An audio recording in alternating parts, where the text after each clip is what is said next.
Hello everyone, जय माँ काली। आज का ये जो वीडियो है ये धनु लग्न के ऊपर है कि धनु लग्न की जो पत्रिका होती है तो उसमें किस टाइप की एनर्जीज हम एक्सपेक्ट कर सकते हैं या नेटिव किस टाइप की एनर्जीज के साथ बॉर्न हुआ है और वो एनर्जीज जो जिसके साथ वो बॉर्न हुआ है वो चेंज कैसे होती है जब इन प्लैनेट्स का प्लेसमेंट होता है। लेकिन एक जो बेसिक एनर्जी धनु लग्न की होती है आज हम लोग वो डिस्कस करेंगे। अब इसको हम कोलैबोरेट कैसे करेंगे कालपुरुष की कुंडली से। अब आप देखिए कालपुरुष कुंडली का 9th जो हाउस है वो इनके लग्न में आ गया। 9th हाउस हमारा गुरुज का हाउस है, हमारे फादर का हाउस है, मेंटोर का हाउस है, हमारी रिलीजियस एक्टिविटीज वहाँ से देखी जाती हैं, टेम्पल, हमारी लॉन्ग ट्रेवल्स है, फॉरेन लैंड के जो है वो भी हमारे 9th हाउस से देखे जाते हैं। तो जिस किसी के भी चार्ट में 9th हाउस यहाँ आ रहा है तो मतलब इस इंसान की जो लग्न है, इसकी जो पर्सनालिटी है वो किस टाइप की पर्सनालिटी है, गुरु जैसी पर्सनालिटी है, एक मेंटोरशिप की पर्सनालिटी है। मतलब ये इंसान किसी को बहुत अच्छे से ज्ञान देने में, ये थोड़ा रिलीजियस भी हो सकते हैं, स्पिरिचुअल भी हो सकते हैं, अपने इनके फादर का इन्फ्लुएंस इनकी लाइफ में हो सकता है। अगर ये कोई मतलब किसी फीमेल की चार्ट है तो भी वो उस फीमेल में एक मेल्स जैसे ट्रेट हो सकते हैं कि जिसके अंदर ये हो कि मैं ठीक है कोई बात नहीं, अगर मैं बेटी हूँ तो क्या हो गया, बट मैं एक बेटे की तरह अपनी फैमिली को संभाल सकती हूँ, उस टाइप की एनर्जीज। दूसरा, इन लोगों के अंदर सामने वाले को बहुत अच्छे से संभालने की या किसी को अपने वर्ड से हील करने की पावर बहुत अच्छी होती है, क्योंकि इनका जो लग्न है ना ये खुद कैसे है, गुरु जैसे। इन लोगों में आपको थोड़ा सा एरोगेंस भी देखने को मिल सकता है, इनके अंदर ये भी हो सकता है कि जो ये बोल रहे हैं वो बात सच है। क्यों? क्योंकि 9th हाउस उठ के यहाँ पर आ गया है तो इनको ये लगता है इनसे ज्यादा बुद्धिमान कोई नहीं है। ये लोग धर्म कर्म के काम में भी बहुत बिलीव रखते हैं क्योंकि यहाँ पर गुरु की जो मूल त्रिकोण राशि है वो उठ करके आई है, तो इसलिए इस टाइप का जो बिहेवियर पैटर्न है वो हो सकता है। 9th हाउस हमारी आप देखेंगे फॉरेन ट्रैवल के साथ, लॉन्ग डिस्टेंस ट्रैवल के साथ हायर एजुकेशन भी है, तो हो सकता है ये नेटिव अपनी हायर एजुकेशन के लिए फॉरेन लैंड पर भी जाए अपने स्टडीज कंप्लीट करने के लिए, हायर स्टडीज के लिए। Now when we are seeing the second house में इनके 10 नंबर की राशि है जो कालपुरुष कुंडली का सेकंड हाउस है। इनकी जो फैमिली होगी, उनका कुटुंब होगा, मोस्टली आप देखोगे इनकी फैमिली में मैक्सिमम लोग वर्किंग नजर आएंगे क्योंकि कर्म क्षेत्र उठ करके इनके कुटुंब के स्थान पर चला गया। इनका जो फैमिली होगी, जो मतलब जिस परिवार में ये पैदा हुए होंगे वहां पर हो सकता है इनिशियल स्टेज पर इनकी जो फैमिली है उसने बहुत ज़्यादा स्ट्रगल किया हो, सेल्फ मेड हो, इन लोगों को एंसेस्टर से कुछ इनकी फैमिली को या इनके जो पूरा जो कुटुंब है उसको पहले से कुछ ना मिला हो, इनके कुटुंब ने खुद से ही मेहनत करके हर चीज़ को पैदा किया हो। ऊपर से इनकी फैमिली का एक कहते हैं ना एक रुतबा होना या कि इनकी फैमिली का कहीं एक स्टेटस होना, नाम होना, नेम मिलना, फेम मिलना, उस तरीके की एनर्जीज भी है। मतलब एक इस चीज़ के लिए कि पूरी वर्किंग फैमिली है, पूरी वेल एजुकेटेड फैमिली है, उस तरीके की एनर्जीज इन लोगों के चार्ट में आप देख सकते हो सेकंड हाउस में। सेकंड हाउस में क्योंकि ये हाउस पैसे का भी है, second house is a house of money accumulation का हाउस है, और यहाँ पर 10 नंबर की राशि बैठ गई तो इन लोगों को पैसा इकट्ठा करने में बहुत ज़्यादा एफर्ट्स डालने पड़ेंगे। It's not very easy for the धनु राशि या फिर धनु लग्न के लोगों के लिए ये चीज़ बहुत इजी नहीं है, क्योंकि 10 नंबर शनि की मकर राशि है जो थोड़ा स्लोनेस दिखाती है। तो इनका जो स्टार्टिंग में इनका स्ट्रगलिंग फेज रहेगा when it is about money collection, या फिर एक जो कहते हैं ना एफडीज के फॉर्म में हमारे पास अगर पैसा कनेक्ट हो गया है तो मतलब कलेक्ट हो गया, वो जो एनर्जीज है उस तरीके के लेवल पर पहुंचने के लिए लोगों को थोड़ा स्ट्रगल करना पड़ेगा। It is very clear. Now the 11th number राशि has come, the 11th house of कालपुरुष कुंडली has come in the third house। इनके जो छोटे बहन भाई हैं, मतलब ये 11th हाउस गेन्स का है, डिजायर फुलफिलमेंट का, विश फुलफिलमेंट का, इनके छोटे बहन भाइयों के हाउस में ये राशि आई है। तो इसका मतलब क्या है कि इनके छोटे बहन भाई जो भी इनके सिबलिंग्स होंगे they will get a good gain in their life, उनकी डिजायर्स फुलफिल होने के बहुत ज़्यादा चांसेस रहेंगे, क्योंकि ना डिजायर फुलफिलमेंट का साइन यहाँ पर आ गया। कुंभ राशि इज अ राशि ऑफ कहते हैं ना एस्ट्रोलॉजी की भी जानकारी रखने वाले जो जानकार, अच्छे जानकार होते हैं, वो राशि भी है यहाँ पर। तो ये इनके जो छोटे बहन भाई होंगे ना वो रिसर्च फील्ड में हो सकते हैं या फिर किसी एक ऑकल्ट के किसी ऐसा मोडालिटी को प्रैक्टिस कर रहे हो सकते हैं, उस तरीके की एनर्जीज है। इनके आस पड़ोस में कोई ऐसा हो सकता है जो ऑकल्ट से रिश्ता रखता हो, या इनके घर के आजू बाजू में कोई बहुत बड़ा इंस्टीट्यूशन, हाँ बड़े जो ये कहते हैं ना बड़ा कॉलेज या कोई नामी कॉलेज हो, उस तरीके की चीज़ें इनके पड़ोस में हो सकती हैं। Third house is a house of travel also. अगर इन लोगों को अपनी डिज़ायर फुलफिल करनी है, या इन लोगों की कभी ऐसा होता है ना, 11th हाउस देखो, ये जो कालपुरुषा कुंडली का 11th हाउस है ना, गेन्स का हाउस, जो इनके थर्ड हाउस में है पराक्रम में, अगर इनको गेन्स चाहिए, अपने डिजायर्स को फुलफिल करना है, तो इन लोगों के लिए ना कोई आएगा नहीं करने के लिए, इनको खुद से पराक्रम करना पड़ेगा, तभी ये अपनी डिजायर्स को फुलफिल कर सकते हैं। शॉर्ट ट्रैवल इन लोगों के लिए बहुत ज़्यादा हेल्पिंग रहेंगे, मतलब जितना ज़्यादा ये शॉर्ट ट्रैवल करेंगे, ये लोग अपनी लाइफ में गेन्स को उतना ज़्यादा अट्रैक्ट करेंगे, अपनी डिज़ायर फुलफिलमेंट को। बट थोड़े से आप देख सकते हो ये लोग थोड़े से आलसी होंगे, और उसकी वजह से शायद ये ट्रैवलिंग करना अवॉइड करें। लेकिन अगर ये ट्रैवलिंग अवॉइड करेंगे तो it will be difficult to achieve that gain. अगर इनको गेन्स अचीव करने हैं तो इनको निकलना पड़ेगा, ट्रैवल करना पड़ेगा, चीज़ों से जुड़ना पड़ेगा। ये लोग बहुत अच्छे जानकार भी हो सकते हैं, कहते हैं ना किसी गूढ़ रहस्य के। इन लोगों को राइटिंग स्किल्स से या फिर इनकी स्पीच से गेन्स मिल सकते हैं, कि कम्युनिकेशन स्किल्स अगर ये अपने उस पर काम करें, तो इन लोगों की का जो चार्ट है वो इस चीज़ के लिए ये एनर्जी दिखा रहा है कि अगर ये लोग बोलने वाले काम है, लिखने वाले काम है, अगर उस तरीके कामों में इन्वॉल्व हो जाए तो they can get a lot of name, good fame, और बहुत सारे गेन्स को या अपनी डिजायर्स को फुलफिल कर सकते हैं, अट्रैक्ट कर सकते हैं in abundance whatever they want to achieve in their life. Now the 12th राशि has come in the fourth house। 12 number की राशि 12th हाउस से ये हो सकता है, because 12th house in the कालपुरुष कुंडली is a house of foreign land also, जो इनके 4th हाउस में आकर के बैठा हुआ है।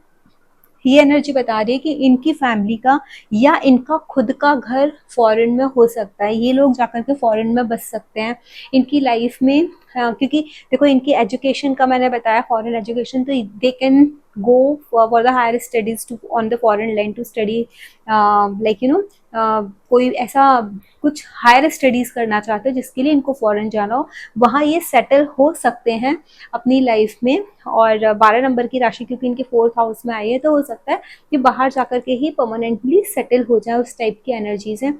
दूसरा देखो 12 नंबर की राशि ना लॉसेस की राशि भी, वो लॉसेस भी दिखाती है, ठीक है। तो यहाँ पर हो सकता है अगर ये हाउस अफ्लिक्शन में है या जुपिटर अफ्लिक्शन में, क्योंकि जुपिटर इस कुंडली में लग्नेश भी है और जुपिटर 4th हाउस के भी लॉर्ड हैं।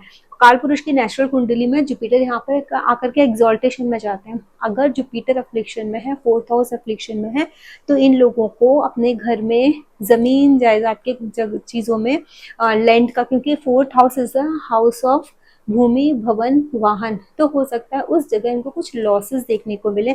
They can get a loss of their mother also, इनकी मदर का भी देख सकते हैं, जहाँ इनको अपनी मदर से थोड़ा अर्ली एज में डिटैच हो जाना पड़े।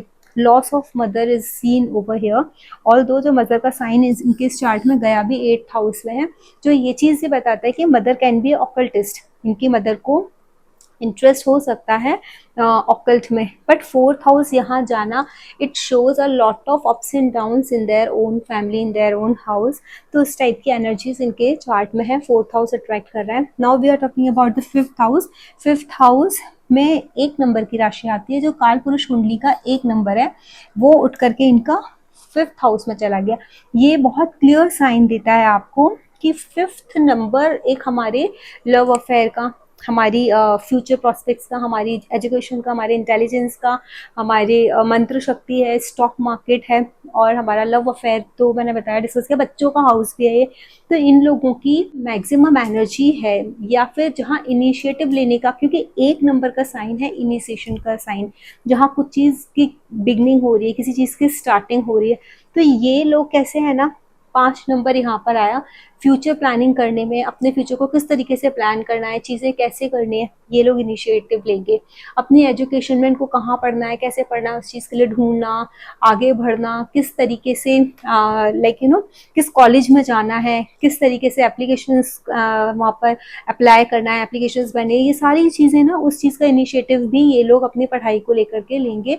कोई दूसरा ले रहा है ना ले रहा, और ये लोग अपने बच्चों के ऊपर भी बहुत ध्यान रखेंगे। इन लोगों के जो मैक्सिमम जो इमोशंस है ना, वो, या सोच इनकी लव लाइफ से बहुत ज़्यादा मतलब इन्फ्लुएंस्ड रहेगी। अगर इनकी लव लाइफ खराब होगी तो इनका मेंटल डिसबैलेंस आप देख सकते हो इन लोगों में। इन लोगों के लिए इनकी लव लाइफ बहुत मैटर करती है, इन लोगों के लिए इनके बच्चे बहुत मैटर करते हैं, इन लोगों के लिए इनकी एजुकेशन बहुत मैटर करती है। तो इस टाइप की एनर्जीज इनके 5th हाउस में आप देख सकते हो। Now the 2nd house of काल पुरुष कुंडली had come in the 6th house. अब 2nd हाउस सबको पता है वेल्थ का हाउस है, ठीक है, हमारे परिवार का हाउस है। वो कहाँ आ गया? 6th हाउस में आ गया इनके चार्ट में। तो आप ये सोचो कि 6th हाउस में यहाँ पे वीनस भी कालपुरुष कुंडली में डेबिलिटेशन साइन में जाता है, नीच का हो जाता है, और ये वीनस की ही राशि है। तो जैसे मैंने बताया था कि इनको बहुत मेहनत से ये जो पैसा इकट्ठा कर पाएंगे, यहाँ पर भी ये चीज दिखा रही है। इनका दिमाग भी स्टॉक मार्केट में होगा, बिकॉज 1 नंबर इनका 5th हाउस में जाकर बैठा है, which is the house of stock market also, gambling also. यहाँ पर 6th हाउस मतलब रोग ऋण शत्रु का हाउस है। इन लोगों को ऋण लेने से बचना चाहिए, क्योंकि वीनस का साइन है, वीनस यहाँ पर नीच के हो जाते हैं। अगर ये लोग लोन के चक्कर में एक बार फंस गए तो रिपीटेडली इन लोगों को वो विशियस सर्कल इनके लिए बन जाता है, उसमें फंसे रहते हैं। इनको अपनी हेल्थ का ध्यान रखना चाहिए, इन लोगों को एक डेली रूटीन ना प्रॉपरली मेंटेन करना चाहिए, otherwise there will be a problem in their mental health.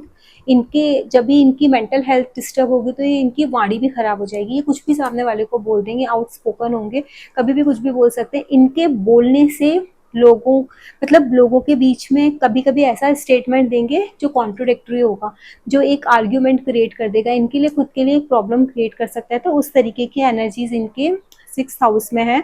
तो इनको जो है ना कुछ भी करने से पहले, स्पेशली डेट लेने से पहले, कोई भी लोन लेने से पहले 10 बार सोचना है तभी लोन लेना है, otherwise that is a problem for them. वरना पता है क्या होगा, क्योंकि natural 6th house has gone in the 10th house. सारी जिंदगी ये जो कर्मा करेंगे ना, वो पूरा कर्मा सिर्फ लोन को रीपे करने में या किसी लिटिगेशन में फंस गए प्रॉपर्टी को लेकर के या किसी चीज को लेकर के, तो सारी जिंदगी इनका वो जो कर्मा है ना, मैक्सिमम टाइम अपने कर्मा का ये 6th जो हाउस है उसकी एनर्जीज में लगा देंगे। इनका सारा जो कर्म है ना, क्योंकि 10th house is your overall कर्म, मैक्सिमम एनर्जी आपकी खर्च हो जाएगी इन्हीं सारी चीज़ों में। तो इसलिए बेटर है लोन लेने से जितना बच सकते हैं उतना बचें। When we are talking about the 7th house, 7th house में 3rd हाउस उठ के आ गया। 3rd house is a house of पराक्रम। इनका जो स्पाउस होगा ना बहुत टॉकेटिव होगा, अपनी एज से कम दिखने वाला होगा, टॉप ऑफ दैट बहुत पराक्रमी होगा।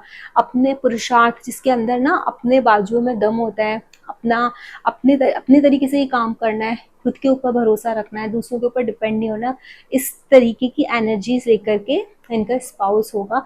दूसरा, क्योंकि ये ड्यूअल साइन है, इनके स्पाउस के बिहेवियर में डुअलिटी होगी।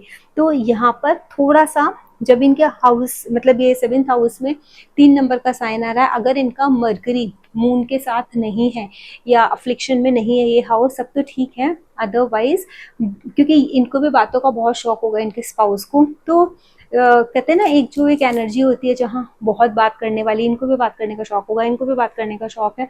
तो कभी कभी, और देखो इनका स्पीच का साइन 6th हाउस में है, जहाँ पर बात करके कॉन्ट्रोडिक्टरी एक मोमेंट क्रिएट कर सकते हैं ये लोग। तो यहाँ पर इनका जो स्पाउस है उसके साथ इन लोगों को ट्यूनिंग बिठाने में थोड़ा सा टाइम लगेगा, बिकॉज दोनों को ही बोलने की आदत रहेगी, बात करने की आदत रहेगी। इनको इनकी आदत कैसी होगी, इनको लगेगा कि ये जो बोल रहे हैं, क्योंकि गुरु का साइन गया है, इनको लग रहा है ये जो बोल रहा है वो सही बोल रहा है, चीज़ें वैसी ही होनी चाहिए और वैसी ही है, वही सही है, और ये तो बंदा है ही बोलने वाला। तो इनका स्पाउस अगर और थोड़ा सा ना इमेच्योर जो एक एनर्जी होती है ना मर्करी की, तो वो एनर्जी इनके स्पाउस में, तो जब एक आप गुरु के सामने, ये है गुरु और ये है शिष्य, तो ये इंसान अपने स्पाउस को उस तरीके से समझ नहीं पाएगा, उस तरीके से रिस्पेक्ट हो सकता है ना दे पाए, रिस्पेक्ट भी नहीं बोलेंगे लेकिन एक उस लेवल पर समझ ना पाए, उनको ये लगे कि कुछ भी बोलता है, एक बातों में ना वजन ना होना, उस तरीके की एनर्जी इनके स्पाउस की यहाँ दिख रहे हैं। बट इनका spouse will be very good for the business, क्योंकि ये ट्रेडिंग का साइन है, कालपुरुष कुंडली का 7 नंबर का हाउस है, जहाँ 3 नंबर राशि आकर के बैठ गए हैं।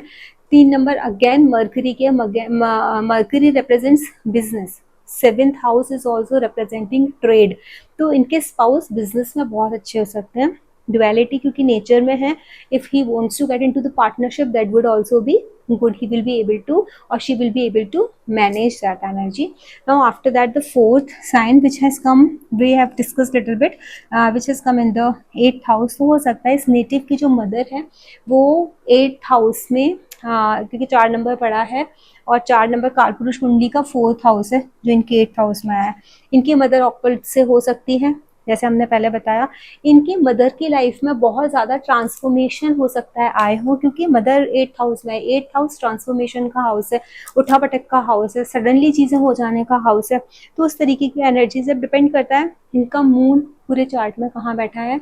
लेकिन ये एक ओवरऑल एनर्जी इस इंसान की मदर की लाइफ में बहुत ज़्यादा उथल पुथल हुई होगी, ट्रांसफॉर्मेशन आए होंगे. इवन इमोशनली इन्होंने भी अपनी लाइफ में बहुत ज़्यादा सडन ऐसी कुछ चीज़ें देखी होंगी, कुछ हिडन चीज़ें इनको इनके मदर से रिलेटेड समझ में आई होंगी, दिखी होंगी, जिसकी वजह से इनको कभी ऐसा हो सकता है कि इनको लाइफ में हर्ट हो, इनकी इमोशनली ये हर्ट हो जाए, कुछ सीक्रेट्स इनको इनकी मदर के पता चल जाए. इस तरीके की एनर्जीज भी इस चार्ट में देखी जा सकती है. 4th house is the house of your सुख, योर कंफर्ट, आपका भूमि भवन वाहन. तो 4th हाउस जब यहाँ आया है तो हो सकता है इन लोगों को अपनी पेरेंटल प्रॉपर्टी मिल जाए. पेरेंटल जो हमारे हेरिडिटी या फिर जो हमारी इनहेरिटेंट प्रॉपर्टी जो चल रही है वो इनहेरिटेंट प्रॉपर्टी इन लोगों को मिल जाए, वैसी एनर्जीज है. Because 4th house is coming here in the 8th house, right. Now the 9th house में कालपुरुष कुंडली का 5th हाउस आकर के बैठा है. मतलब इनकी संतान होने के बाद इन लोगों का भाग्योदय होता है, क्योंकि 5 नंबर जो होता है 5th हाउस हमारे बच्चों का होता है, जो कालपुरुष कुंडली का जो इनके 9th हाउस में बैठा हुआ है, इनके भाग्य भाव में आकर के बैठा हुआ है. इसलिए इनके भाग्योदय होने का वक्त क्या है, जब इनके संतान हो जाएगी. प्रथम संतान के बाद इनका भाग्योदय हो जाएगा. इनके बच्चे, क्योंकि 5th हाउस यहाँ आया है ना, रिलीजियस हो सकते हैं. इन लोगों को खुद को भी अपने रिलीजन के टुवर्ड्स बहुत ज़्यादा एक कहते हैं ना, एक ईगो रहता है या फिर एक प्राउड रहता है कि yes I belong to this particular religion. उस टाइप की एनर्जीज, उस टाइप का बिहेवियर पैटर्न भी देखने को मिल सकता है. Because 9 number has gone here. अब ये पूरी जो कुंडली है ना, अपने से 9 भी है, सब कुछ ना 9th इनका जो है ना एक्टिवेशन में मतलब आएगा. 9th हाउस एक्टिवेशन में आ रहा है ना. जैसे इससे पहले वाला हमने देखा था षडाष्टक बना रहा था, तो ये अपने आप से 5-9 के कॉम्बिनेशन पर पूरा चार्ट रहेगा. ठीक है. तो अभी आप इसमें अगर इनके बच्चों का इसमें देखोगे ना, बच्चों का हमने डिस्कस किया. अभी 5th हाउस इसके अलावा किस चीज़ का होता है, मंत्र चैंटिंग का होता है, जो 9th हाउस में आकर के बैठा है. तो ये भी बता रहा है कि भाग्य उदय इनका मंत्र चैंटिंग के थ्रू भी हो सकता है. This person chant a Mantra, then also this will helpful just to increase his luck or to give a support to his luck. इनके फोरफादर्स का मतलब इनके एंसेस्टर्स का हाउस है ये, वहाँ 5 नंबर बैठा है. तो इनको इनके जो सोल को सुकून तभी मिलेगा जब ये अपने एंसेस्टर्स के लिए कुछ करेंगे. इनका जो जन्म हुआ है, जो ये बॉर्न हुए हैं, they are born to do something for their own ancestors. वो एनर्जी भी दिख रही है. टॉप ऑफ दैट, जब ये लोग स्टॉक मार्केट में जाएंगे, क्योंकि स्टॉक मार्केट में 1 नंबर का साइन कालपुरुष कुंडली का आया है. अगर जब ये इनका ये जो फिफ्थ हाउस जो यहाँ का है वो यहाँ आ गया है और 1 नंबर कालपुरुष कुंडली का स्टॉक मार्केट में चला गया, तो जब ये लोग अपना दिमाग लगा करके अगर स्टॉक मार्केट में अच्छे से दिमाग लगाएंगे ना, या कोशिश करेंगे कुछ चीज़ पाने की, तो definitely their luck will support them to get benefit out of it. तो इन लोगों का स्टॉक मार्केट बेनिफिशियल रहेगा, इनका लक का सपोर्ट इनको मिलेगा. When we are talking about the 10th house, 6वें नंबर का जो घर है कालपुरुष की कुंडली का, वो इनके 10th हाउस में गया है. मतलब इनका कालपुरुष कुंडली का 6th हाउस और 10th house is in connection. तो वो ये बताता है कि ये इंसान कर्मठ तो है, क्योंकि इन्होंने जो पैसा कलेक्ट करेंगे ना, वो भी बहुत कर्म ज़्यादा करके मेहनत करके करेंगे. यहाँ पर भी बताया डेली रूटीन का, इनको अपने कर्म स्थान में डेली एफर्ट्स डालने पड़ेंगे. ऐसा नहीं है कि हमने आज एफर्ट्स डाले थोड़े दिनों के लिए छोड़ दिया, ऐसे नहीं चलेगा. This person has to put daily efforts. इनको अपनी हेल्थ, अगर इनकी हेल्थ ख़राब होती है because of their work, because of their daily routine, काम के चक्कर से they are not suppose to ignore their health. ऊपर से मैंने ये भी बताया था क्योंकि 6 नंबर यहाँ गया है, अगर इन्होंने लोन लिया तो पैसे की इनको प्रॉब्लम आएगी, तंगी आएगी, इनके मैक्सिमम एफर्ट्स खर्च होंगे, इनको कोर्ट कचहरी के झंझटों से, प्रॉब्लमेटिक ये जो सारी जो चीज़ें होती हैं जो प्रॉब्लम क्रिएट करती हैं, उन सब चीज़ों से, लोन से बच के रहना चाहिए। और 10th हाउस में क्योंकि 6वें नंबर का गया है तो हो सकता है इन लोगों का प्रोफेशन अकाउंटिंग एंड फाइनेंस से रिलेटेड हो, लॉ से, लॉ का कुछ काम करते हो, लॉयर हो, उस तरीके की एनर्जीज भी इनके चार्ट में दिख रही हैं। क्योंकि 6 नंबर साइन नुक्ताचीनी का है, किसी की एरर फाइंड करने का है, तो हो सकता है ये किसी ऐसी फील्ड में हो या किसी ऐसी जॉब में हो जहां इनको इस तरीके की एक्टिविटीज करनी हो इनके, क्योंकि कर्म क्षेत्र में 6 नंबर का गया है, तो mostly lawyer, accounting and finance, audit, इन सब चीज़ों में ये लोग हो सकते हैं। Now 11th house is the house of gains, desires, जहाँ काल पुरुष कुंडली का 7th हाउस गया है। इसका मतलब क्या है कि when this native will get married, इनकी लाइफ में जैसे ही इनके पार्टनर आएंगे, they will activate this house, इनका ये वाला हाउस एक्टिवेट हो जाएगा, अपना ये वाला हाउस एक्टिवेट कर लेंगे। शादी करने के बाद इनके लाइफ में, बच्चे होने के बाद इनका भाग्योदय, और शादी के बाद इनकी लाइफ में गेन्स आ जाएंगे। अब आप ये देखो कि इनके जो गेन्स का जो लॉर्ड है और 6th हाउस के जो लॉर्ड है सेम है, वीनस है, तो अगर ये डेली रूटीन अच्छे से मेंटेन करते हैं, अपना डेली रूटीन की राशि गई है यहाँ पर 10th हाउस में, और 10th हाउस की राशि गई है 2nd हाउस में, इनका कनेक्शन देखो, ये 2nd, 6th, 10th and 11th, these houses are connected. Mainly आप देखो ना, इनका 6th हाउस जो उपाचे हाउसेस का एक हाउस है, 10th house and 11th house, ये जो उपाचे हाउसेस के 3 हाउसेस हैं आउट ऑफ 4, ये इनके मैक्सिमम इन्वॉल्व हैं। तो जैसे जैसे इनकी ग्रोथ होगी, जैसे जैसे जिंदगी में ये आगे बढ़ेंगे, ये ग्रोथ देखते जाएंगे, इनकी लाइफ में ग्रोथ आती जाएगी। बट जो मैंने इनको बताया, इनको किस चीज़ से बचना है, उस चीज़ का उनको ध्यान रखना बहुत ज़रूरी है। इनके जो बड़े बहन भाई होंगे ना, बड़े बहन भाई भी ऐसे हैं कि इनको बिजनेस में हो सकते हैं, या फिर इनके बड़े बहन भाइयों की जो लाइफ है ना, उनका जो लाइफ पार्टनर है वो शायद बिजनेस में हो सकते हैं। इन लोगों का जो फ्रेंड सर्कल होगा मोस्टली बिजनेस के टुवर्ड, मतलब अच्छा अट्रैक्ट करेगा। और दूसरा ये भी अपनी लाइफ में हो सकता है, क्योंकि ये भी ड्यूअल साइन है, ये भी ड्यूअल साइन है, ये पर्सन बिजनेस और जॉब दोनों चीजें एक दूसरे साथ करे। यहाँ पर इनको इनके हस्बैंड का भी सपोर्ट मिल सकता है, कि अगर वाइफ कर रही है या हस्बैंड कर रहा है तो अपने स्पाउस का जो सपोर्ट होता है वो यहाँ पर मिल सकता है, कि अगर तुम जॉब कर रही हो तो I will help you to settle your business also simultaneously. तो ये दो चीजें साथ साथ कर सकते हैं, बिजनेस एंड जॉब दोनों। नाउ 12th हाउस, इनका जो 12th हाउस है वहाँ काल पुरुष कुंडली का 8th साइन जाता है। तो आप, इसका मतलब पता है क्या है, कि जैसे मैंने बताया कि ये बहुत ज़्यादा इमोशनल है, इनकी मदर ऑकल्ट फील्ड से हो सकती है, ठीक है। अब जब 8th हाउस इनका उठ के 12th हाउस में चला गया, तो ये बहुत ज़्यादा क्लैरिटी दे रहा है कि इन लोगों की लाइफ में जो भी ट्रांसफॉर्मेशंस आएंगे वो आएंगे तो पॉजिटिव उसके लिए, लेकिन बहुत ज़्यादा दिन के लिए ये चीज़ें टिकेंगी नहीं। इनको जो इमोशनल इनस्टेबिलिटी है वो भी बहुत ज़्यादा दिन के लिए नहीं टिकेगी, क्योंकि ये उस चीज़ को बहुत जल्दी समझ लेंगे, अडेप्ट कर लेंगे, और एक अंडरस्टैंडिंग होती है ना, वो इनके अंदर क्रिएट हो जाएगी। ऊपर से ये लॉसेस का हाउस है, जहाँ 8th हाउस के लॉर्ड उठ करके खुद जा करके बैठ गए हैं।